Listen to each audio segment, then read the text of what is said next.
Sa kasalukuyan nga ay itong shear line, patuloy yung epekto sa may hilagang bahagi ng Northern Luzon. Kaya inaasahan nga natin na dito sa may Batanes area patuloy pa rin yung maulap na papawiri na may mga kalat-kalat na pag-ulan, pagkidlat at pagkulog.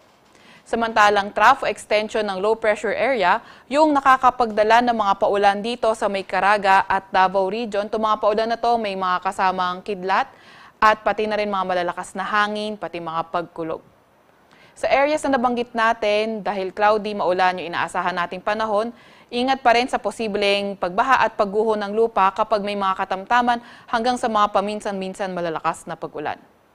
Para naman sa area ng Metro Manila at sa nalalabing bahagi ng ating kapuluan, partly cloudy to cloudy skies ating inaasahan, pero dito sa may bandang Visayas and sa nalalabing bahagi ng Mindanao, posible yung mas mataas na tsansa ng mga localized thunderstorms sa area na iyan. Kaya pinag-iingat natin yung ating mga kababayan, pinag-aantabay sa ilalabas ng mga thunderstorm advisory, rainfall advisory o di kaya heavy rainfall warning ng ating mga regional services division.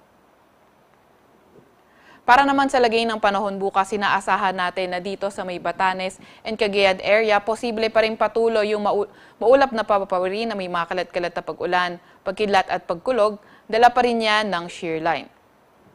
Sa Metro Manila naman at nalalabing bahagi ng Luzon, partly cloudy to cloudy skies pa rin yung inaasahan natin, pero may mga tsansa pa nga rin ng mga localized thunderstorms. Agwat ang temperatura para sa Metro Manila, Tuguegarao, Puerto Princesa at Calayan Islands maglalaro mula 25 to 32 degrees Celsius. Sa Tagaytay naman ay 22 to 31 degrees Celsius. Sa may Legazpi ay 25 to 33 degrees Celsius. Sa may Baguio 17 to 24 degrees Celsius at sa Lawag ay 24 to 33 degrees Celsius. For tomorrow, inaasahan natin sa may Visayas at Mindanao patuloy pa rin yung partly cloudy to cloudy skies condition, pero ingat pa nga rin dahil mataas pa rin yung mga tsansa ng mga localized thunderstorms dito sa Visayas at sa may Mindanao. Agwat ang temperatura sa Cebu at Tacloban maglalaro mula 26 to 32 degrees Celsius. Sa may Cagayan de Oro at Zamboanga naman ay 24 to 32 degrees Celsius. Sa may Iloilo, 26 to 31 degrees Celsius at sa Davao ay 25 to 32 degrees Celsius. Wala pa rin tayong nakataas na gale warning sa kahit na anong baybayin na ating bansa, pero ingat pa rin sa papalaot dito sa may Northern Luzon area dahil posible yung katamtaman hanggang sa maalon na karagatan.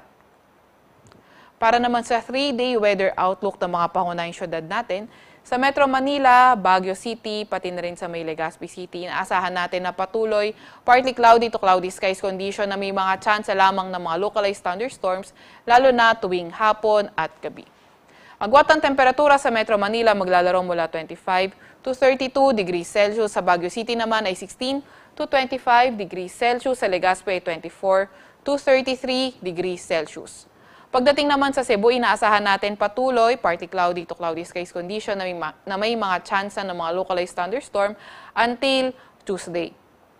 Pero pagdating ng Wednesday, inaasahan nga natin na posibleng maging maulan na sa area ng Metro Cebu dahil sa posibleng paglapit ng low pressure area and posibleng itong maging epekto ng low pressure area itself o hindi kaya ng kanyang trough or extension. Agwat ang temperatura sa Metro Cebu maglalaro mula 25 to 32 degrees Celsius. Sa Metro Davao naman, patuloy yung partly cloudy to cloudy skies condition until Monday.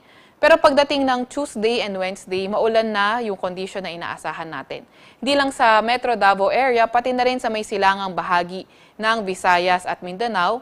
At epekto pa rin, posible epekto ng low pressure area o di kaya yung kanyang extension. Agwat ang temperatura sa Metro Davao maglalaro mula 25 to 32 degrees Celsius.